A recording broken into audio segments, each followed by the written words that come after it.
ये क्या चीन की तरफ से इधर these are the brief moments in the entire history कहकर ये किया जाना, ये क्या दिखा रहा है? इसकी रणनीति है या ये मिसमैच जिस तरीके से एक राजनयिक को कहना चाहिए और सेना को जो करना चाहिए उसका मिसमैच है? सहगल साहब, देखो, साफ तौर पर दर्शाता है कि चीन जो है वो हिंदुस्तान के खिलाफ धोखेबाजी से कुछ और एरिया कैप्चर करना चाहता है। ये एरिया जो है विवादित एरिया नहीं है। इसको कैप्चर करने से चीन को बहुत जबरदस्त स्ट्रेटेजिक और टैक्टिकल एडवांटेजेस मिलते हैं। एक तो जो हमारी त्रिशूल से दौलत बेग ओल्दी की तरफ सड़क गई है, वो सड़क से शुरुआत तकरीबन यहाँ से होती है, उसको डोमिनेट कर सकता है। दूसरा जो हमारी लाइफ लाइन है जो दारबुक से जाती है त्रिशूल को और आगे फुक्चे और दमचौक को, उसको भी डोमिनेट कर सकता है। बिल्कुल उसी प्रकार से उसको कट कर सकता है और डोमिनेट भी कर सकता है उस प्रकार से जैसे कारगिल में चीन पाकिस्तान कर रहा था। तीसरा, ये जैसे मैंने कहा, ये इलाका विवादित नहीं था, यहाँ पेट्रोलिंग नहीं थी। ये बड़ी सोच समझ के उसने चालाकी से इस एरिया को कैप्चर करने की कोशिश की। और अगर हिंदुस्तान जो है तर्क नहीं होता तो ये भी स्टेटस को उसने यूनिलेटरली चेंज कर दिया था। स्टेटस को तो चेंज कर दिया, दो है बातें आप कह रहे हैं। यहाँ किसी तरीके की परसेप्शन की कोई समस्या नहीं थी, ये विवादित इलाका नहीं था, इसको विवादित बनाया गया है। कई जगहों को ऐसा जहां विवादित इलाका नहीं था उसको विवादित जानबूझकर, राजन कोचर साहब, क्यों बनाया जा रहा है?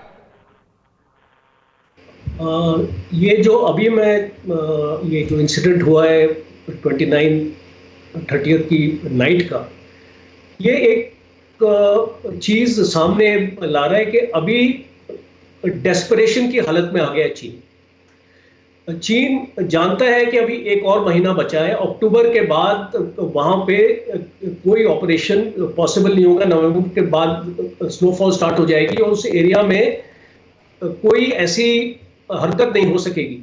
और ये अभी एक विंडो ऑफ अपॉर्चुनिटी उसके पास है, ये 1-2 महीने, और ये 2 महीने हमारे लिए बहुत ही क्रिटिकल होने वाले हैं। और जहां जहां पे वो ये अपनी सर्विलेंस के हिसाब से वो देख सकता है कि हम यहाँ पे घुसपैठ अगर करेंगे तो शायद हमको रिएक्शन ना मिले। और चीन के जो मिसकैलकुलेशन हुई है ये 29th इवेंट की, कि चीन ने सोचा नहीं था कि इंडियन आर्मी ये जो इतनी जल्दी इसके ऊपर रिएक्ट करेगी, और इंडियन आर्मी की जो सर्विलेंस है उस एरिया में वो इस तरीके की होगी।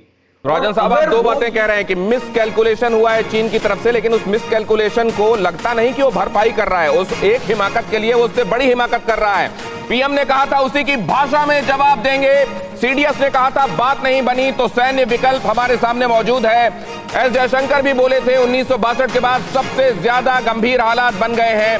एलएसी में जवानों की तैनाती अभूतपूर्व है, एस जयशंकर ने यह बात भी कही थी। रक्षा मंत्री राजनाथ सिंह ने भी यह बात कही थी कि बातचीत से बात बन जाए तो ठीक है, वरना हमारी तैयारी पूरी है। चीन की किसी भी हिमाकत के लिए भारत जवाब देने के लिए तैयार है। लेकिन मैं मनीष आपके पास आता हूं, इस वक्त क्या रिएक्शंस हैं, इस घटना के बाद क्या रिएक्शंस हैं और किधर जाता दिख रहा है मामला? भारत क्या सोच रहा है? देखिए दिनेश, इसमें कोई दो राय नहीं कि अगर आप रक्षा मंत्रालय के बयान को गौर से देखें तो बजाय इसके कि कल रात की घटना महज एक उकसावेपूर्ण कार्रवाई थी, इसके अलावा इसे आप कहीं से भी लोकल लेवल पर मत देखें। मतलब साफ है कि चीन की तरफ से जानबूझकर यह उकसाने की कार्रवाई थी ताकि यह मामला और अधिक आगे बढ़ता और फिर हालात अनियंत्रित हो सकते थे। क्योंकि जैसा हम लगातार कहते हैं कि अंतर यह है कि अब दोनों सेनाएं वहां पर हथियार लेकर है। अंतर यह है कि अब 2012 के ट्रीटी से हम आगे जा चुके हैं, एक ऐसी जगह पर आ चुके हैं जहां पर कि थोड़ा सा भी स्ट्रेटेजिक मिसकैलकुलेशन 2 परमाणु संपन्न देशों में युद्ध छेड़ सकता है, जो वर्ल्ड वॉर तक जा सकता है। ऐसी स्थिति में आज जब कमांडर लेवल की बातचीत हो रही है तो फिलहाल तो कोशिश यही है कि जो बीती रात में घटना हुई उसके बारे में पीएलए को साफ तौर पर यह कहा जाए या कहा जाएगा कि भारतीय सेना ने सतर्कतापूर्ण तरीके से कार्रवाई करते हुए चाइनीज आर्मी के एक्शन को नाकाम कर दिया, लेकिन इसे किसी भी हालत में बर्दाश्त नहीं किया जाएगा। किसी भी हालत में बर्दाश्त नहीं किया जाएगा, ये बात आप कह रहे हैं। न्यूज़ टॉप 9 रोज सुबह 7 बजे और शाम 7 बजे सिर्फ TV9 भारतवर्ष पर।